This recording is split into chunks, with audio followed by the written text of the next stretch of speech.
I founded the organisation Breathworks in about 2001 to teach mindfulness to other people with chronic pain and illness, because that's my story.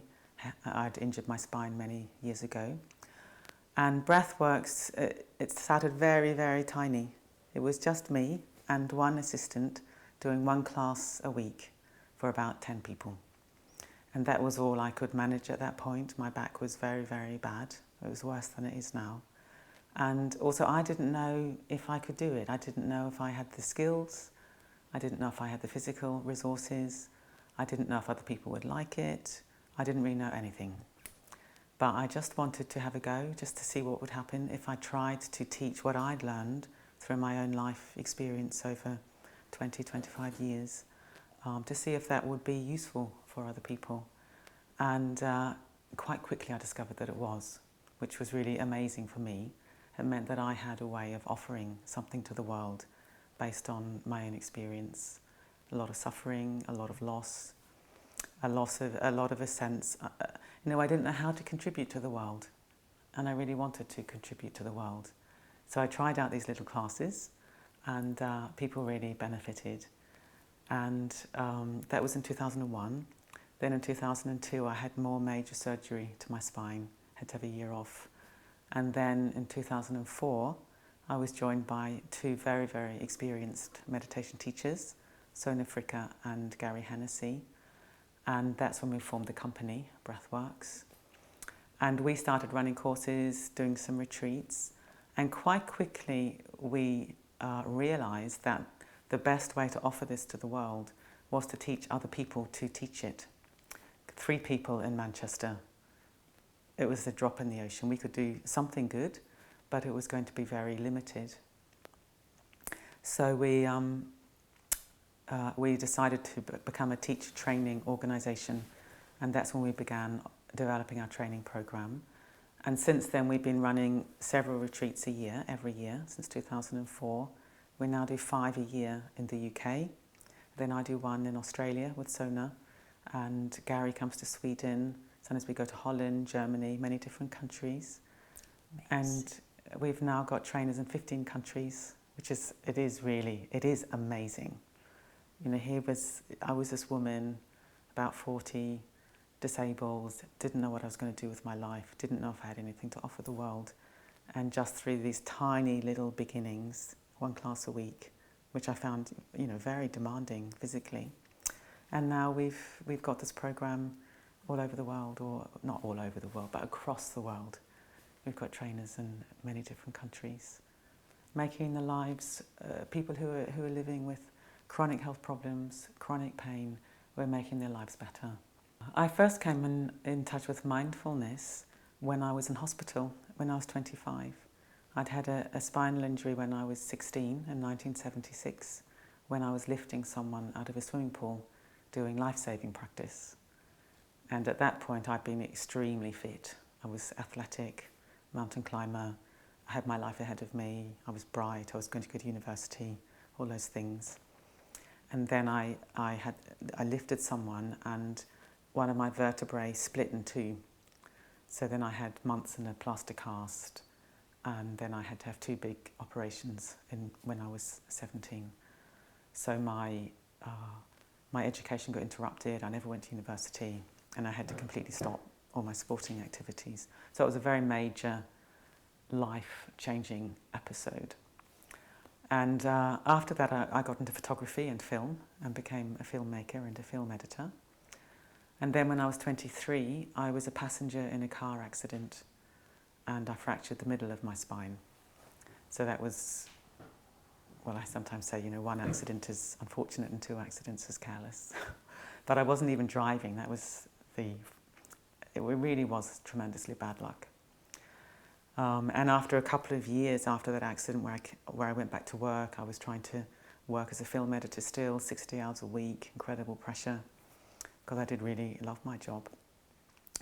I got to the point where I just collapsed.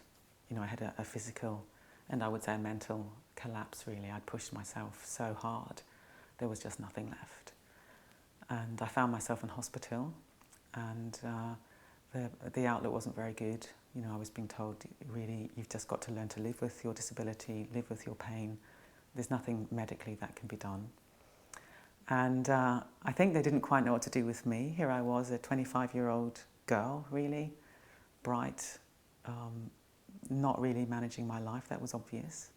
So they sent these different people to see me. And one of the people that came to see me was the chaplain, the hospital chaplain. And I wasn't religious at all. I was a kind of groovy filmmaker type, not interested in things like religion. But this man was extraordinarily kind.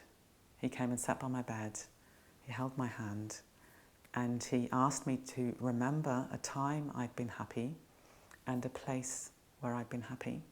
So I took my mind back to the Southern Alps of New Zealand, where I'd done climbing and been ecstatically happy as a teenager. You know, that kind of teenage emotion of, you know, thinking your heart's going to burst through your body. So I took my mind back to the Alps, and I felt happy.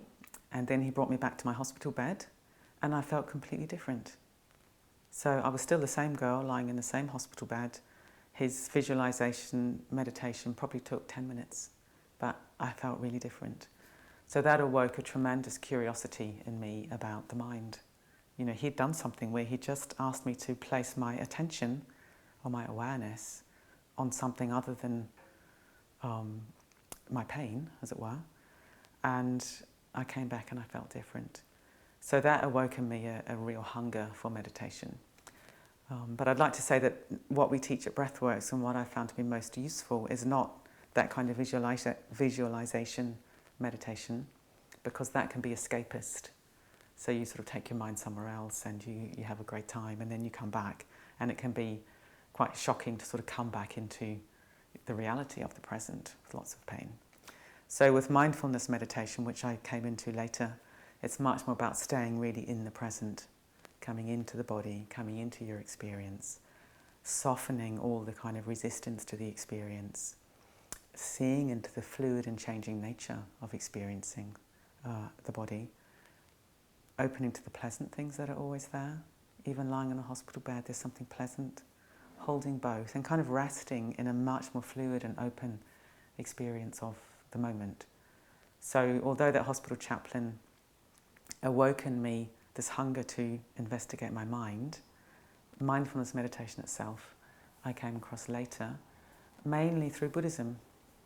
So I came out of hospital, and I had a really good social worker, this fantastic Pacific Island woman who was just like a big mother to me. And I said to her, I really, really want to meditate.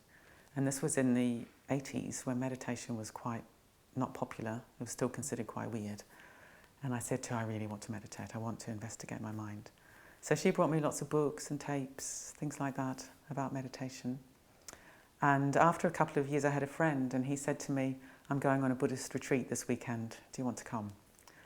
And so I said, oh yeah, fine, I'll try anything. At that point, I was very open-minded. Well, I'm still open-minded.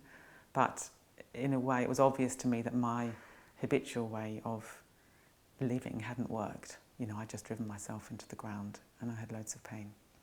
And that meant that I would try anything. You know, people would say, you know, do you want to try osteopathy? Yeah, I'll try that. Do you want to try meditation? I'll try that. Buddhism? I'll try that. So I went on this Buddhist weekend retreat in March 1987, and it was amazing. But the thing, and that's where I learned mindfulness, and I learned loving kindness meditation. But the thing that really struck me on that weekend retreat was not the practices or the teachings of Buddhism, but it was the people who'd been meditating for a long time. They had a quality that I knew I didn't have, and I knew I really wanted to cultivate in myself. They were comfortable in their own skin. It was like, well, this is who I am. You know, I'm not trying to be something that I'm not. They were light-hearted. They laughed a lot. They were happy. And they were what I often call extraordinarily ordinary. They weren't trying to be special, but they were extraordinarily at home in themselves.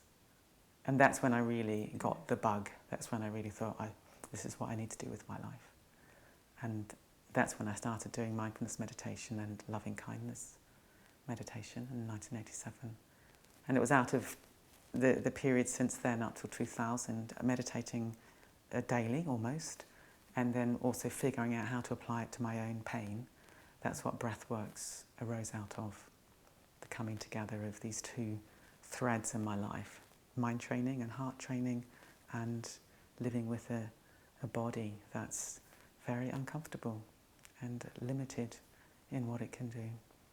The difference between breathworks and mindfulness, that's actually quite a difficult question because you have to define mindfulness. And mindfulness is used in many different ways. It's quite a loose word.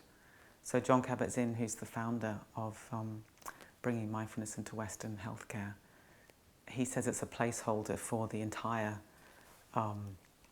Dharma, which is the teaching on the sort of truth in Buddhism.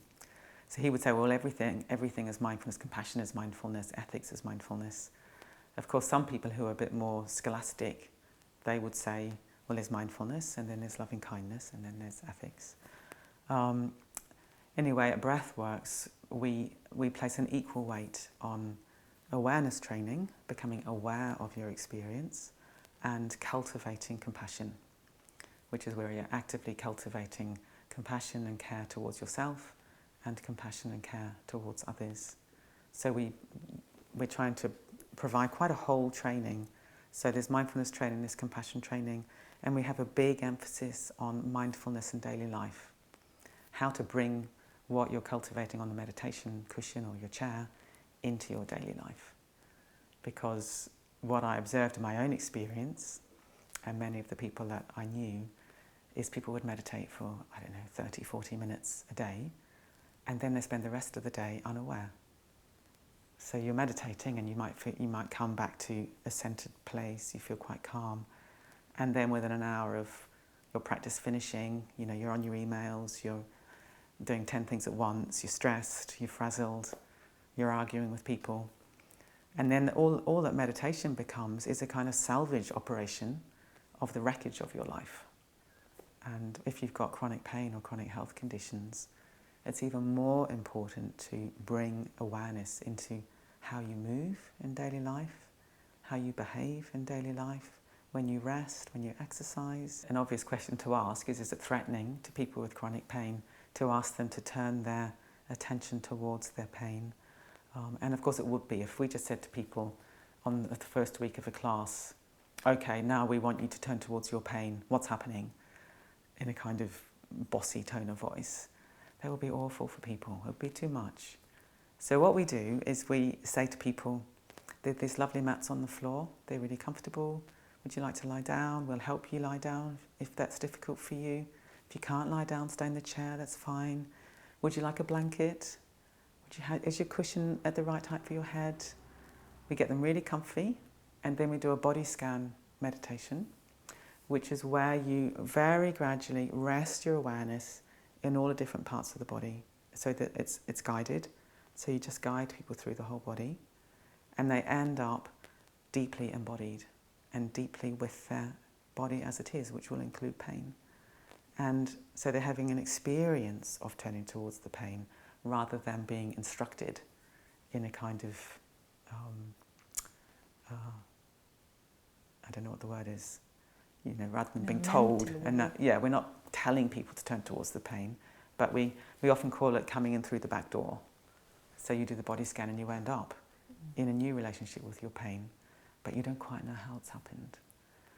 And a metaphor for this, which is lovely, is, if you go for a walk on a misty day, and you come home and you're saturated, you get completely wet all the way through, but you don't know at what point you got wet, because it's just a misty day. It's not like someone poured a bucket of water over you at some point. So the body scan's like that. You just end up completely saturated with body awareness, but you don't know at what point it happened. What I found with living with a disability for a long time and a lot of back pain is it's been very difficult for me to work in a normal or meaningful way. I found that very, very hard. Most of my adult life I've struggled to have a profession, have a career, have an income, all those things that we take for granted. And one of the ways that I've been able to get back into work and to run my business is through bringing mindfulness into how I work. That's been absolutely instrumental. And the thing I do is I use a timer. So when I've been sitting for 20 minutes, a timer goes off, a little bell goes off, and it means that I move around, I get up from my desk, I move around, I lie down. Ideally, I would work for 20 minutes and then lie down for 15 minutes. If I'm working at home, that's what I do. Sometimes in the office, it's not so easy to lie down, but just changing my posture, having a stretch, moving my body, that makes a really big difference. And that's been absolutely life-changing. What I used to do is I would sit at my computer and I would stay at my computer until I was in agony. And I think that's what most people do. You just stay there until you get so stressed out that you've got to move. Well, that's way too late. So you might, I maybe would do 2 hours work in the morning and then I'll be absolutely wrecked for the rest of the day. And that made it very difficult to work. With my, what we call pacing, or mindfulness in daily life, using a timer, I can work all day. I can go to meetings. Sometimes when I'm giving a talk at a conference like this, I'll just stand up in the middle of the talk with my timer, have a stretch, sit down again. And of course that takes confidence. At the beginning I thought, there's no way I can do this in public. You know, I felt shy, embarrassed, nervous. But mindfulness builds confidence. And now I think, well, it's actually good for people to see someone doing that. We should all be doing that. We should all be taking breaks. We should all be using timers. And we have this phrase at Breathworks, which I find very, very good: take a break before you need it. So in the office, we try to have that culture. And another thing I do is every day after lunch, I do a body scan meditation. So I lie down. We've got a little meeting room in the office, so I'll go in there and I'll lie down and I just use a guided meditation myself. And that's really fantastic. So using the timer and doing a body scan every day after lunch makes a huge difference. And we try to do the body scan together as an office team. If I think about a mindful society and what that would look like in the workplace, I would love to see everybody pausing, taking breaks, everybody using timers, standing up before they get really stressed out, moving about, using their bodies, doing a body scan after lunch. It doesn't need to take long. Often I just do a 10-minute body scan. Everybody can find the time to do a 10-minute body scan after lunch. And then your afternoon work will be much more effective, much more productive, because you've come back to yourself. You've softened your body. You've got your breathing sorted out again. And these are very, very simple things. You know, it doesn't cost anything. You don't need to get a whole load of equipment in the office. You just get people pausing frequently, taking breaks. If I think about how we would actually implement this in the world, in the workplace, well, that's a mystery. It's quite tricky. Obviously, I do it because I have to. If I don't do it, then within 1 or 2 days, I'm just really in a very, very bad state again. So in some ways, I'm lucky, because the motivation is, it's not a choice, it's imperative. And I think the key is we need to somehow get people to experience it positively. Because once you've got a taste for it, then you think, gosh, this is a much better way to live. And then you're going to keep doing it. So I think it's modelling from the leaders. That's very, very important. If the leaders not only encourage that culture in their offices, but also they embody it and they model it themselves, that's the most important thing. And then making the changes very achievable.